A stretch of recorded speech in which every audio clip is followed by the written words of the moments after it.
em setembro de 68, eu ganhei o primeiro diecast. E depois disso, eu comecei a comprar e a ganhar, e já no ano seguinte, 69, 70, eu já tinha uma coleção considerável. Os amigos iam ver a coleção e a família sabia que eu tinha, e fui ganhando sempre mais carrinhos. E recentemente, há uns 10 anos, eu retomei essa coleção, reorganizei. Tem muitos brinquedos que são meus, da minha infância aqui, todos, nenhum com menos de 45 anos.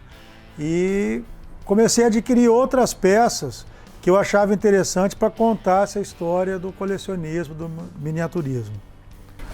Na realidade, a evolução desse miniaturismo de automóveis começou nos anos 40, com esses carros aqui. Então nós temos alguns carros interessantes, litogravados, fabricados na Alemanha, no Japão.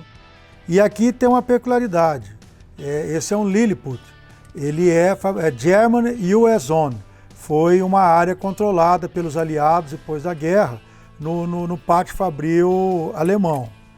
Então, esses carros de lata, com essa impressão, né, litogravados, praticamente começaram um miniaturismo mais realista, por assim dizer.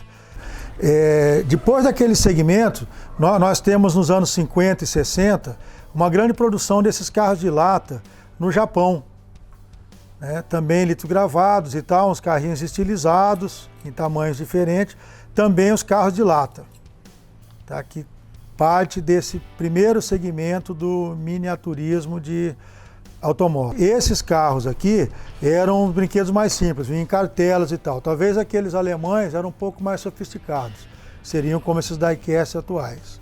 Depois disso, nos anos 50, foi desenvolvida uma liga Zilmac, provavelmente zinco, alumínio, que permitiu ser feito esses carrinhos de metal injetado. Esses especificamente os Tootsie Toys americanos, nos anos 50. Esses já eram um pouco mais trabalhados e tem essa peculiaridade de ser a técnica que se usa até hoje. Enquanto aqueles de lata eram prensados, esses são de metal injetável, o que permitiu mais riqueza de detalhes. Depois disso aqui, com esse material, com o advento desse material, as fábricas americanas e principalmente as inglesas começaram a desenvolver o que hoje se tornou o diecast, que seria esse acabamento metálico com o acréscimo do plástico e da borracha.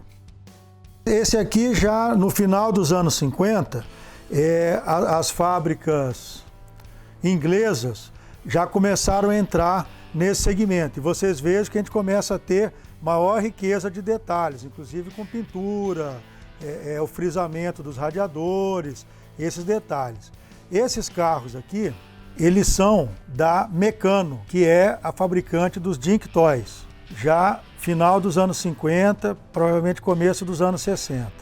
Depois disso, entrou uns que eu acho muito interessantes, que são esses carros da Lesney, que depois se notabilizou fabricando os Matchbox.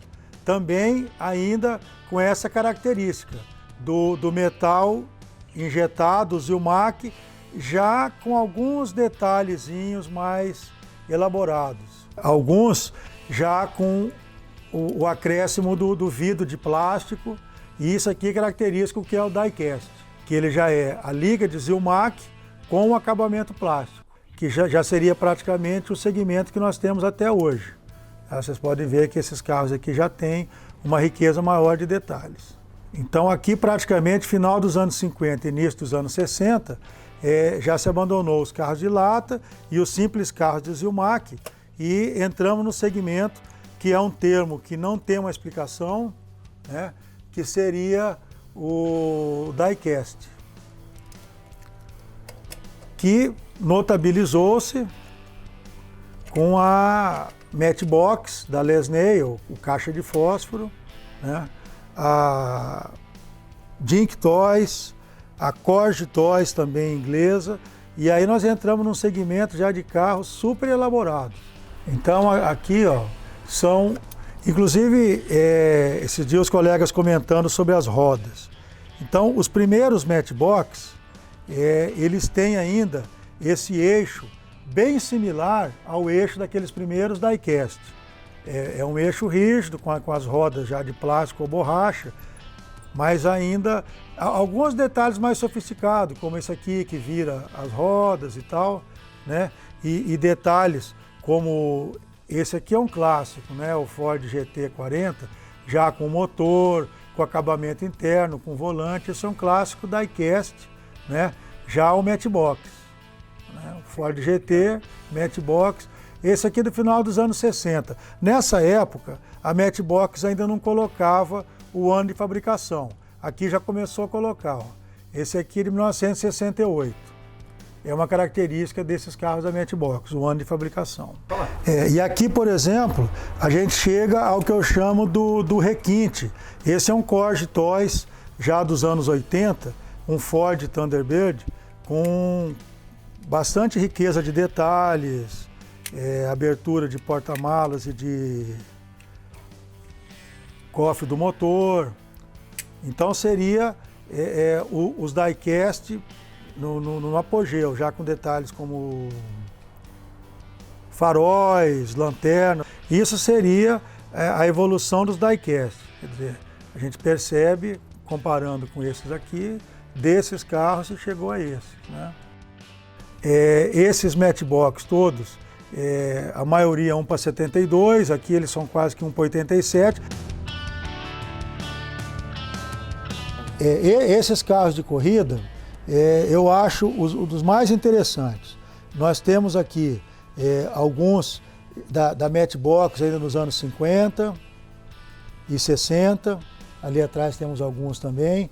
Nos anos 70, a Corge Toys lançou um segmento espetacular, que temos Ferrari, Brabhams, McLarens, a clássica Lotus do Jim Clark, talvez o carro mais bonito de toda a história, até pela história dele, a Lotus 72D do Emerson, que foi campeão mundial em 72. E o interessante é que nessa época a Corge já lançou os primeiros 1:18. Eu tenho aqui, vou lhe mostrar, uma Lotus 1:18. Isso aqui é brasileiro, ó, da Sólido Brosol, fabricada pela Brosol, carburadores, fabricado nos anos 70. Essa é uma clássica Maserati do Fangio também, outro ícone do automobilismo. Esses aqui são carros também clássicos da nossa infância, essa geração nossa dos anos 60, que são os carros de lata, da Estrela. Esses carros todos são a fricção, e quando ele tem a fricção e tem alguns detalhes que mexem, é uma riqueza. São litogravados, são fabricados pela Estrela, em São Paulo. Nós tivemos uma boa fábrica também em São Paulo, a Bonzo, que tinha carros muito interessantes também, fabricados de lata nos anos 60.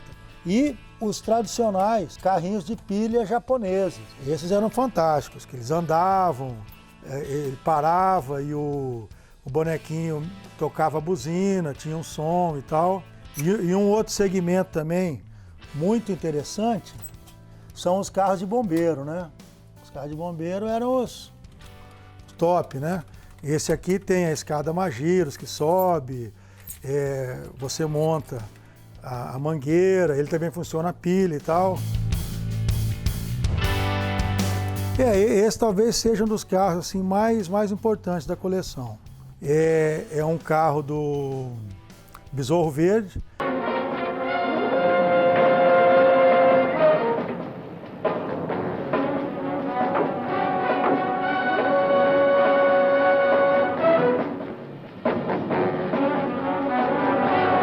Ele é de 65, da Corge Toys, e eu comprei com meu avô em São Paulo, numa loja na Avenida São João, em 1970. E ele tem uma peculiaridade que ele é muito rico em detalhes. Ele tem um disparador aqui, que ele dispara foguetes, que você coloca aqui, encaixa. Aqui atrás ele tem uns discos que ele dispara também. Além da riqueza de detalhes internos, como o motorista e tal, ele tem um pino que quando o carrinho anda, o Besouro Verde vai atirando aqui, além da riqueza de detalhes, da máscara e tudo mais. Então talvez um dos carros mais bonitos que eu conheço nesse segmento e tem essa peculiaridade que eu me lembro até hoje, quando eu comprei esse carro, eu tinha 7 anos de idade e tal, e faz parte dessa história da minha coleção. Talvez esse seja um dos carros mais importantes. Dos meus vícios todos, eu não chamo isso de vício, eu acho até uma virtude, eu controlei. Agora, o colecionismo, sempre tem alguma peça interessante que você vai achar numa viagem, numa exposição, numa feira de antiguidades. Além da internet, então é uma loucura. E a gente não para, tá sempre adquirindo peças interessantes, só que com mais critério. Agora chega um ponto que não é a quantidade, é a qualidade, né? Então as peças que entram na coleção, já está difícil de arrumar lugar, eu tenho algumas que estão empilhadas ali, e aqui também não está muito longe disso, mas é uma paixão que vai com a gente. Eu gosto de carros antigos, eu já tive alguns, tenho um ainda também, então é uma coisa que a gente vai sempre cultuando. Quem coleciona sabe que sempre vai ter novidade.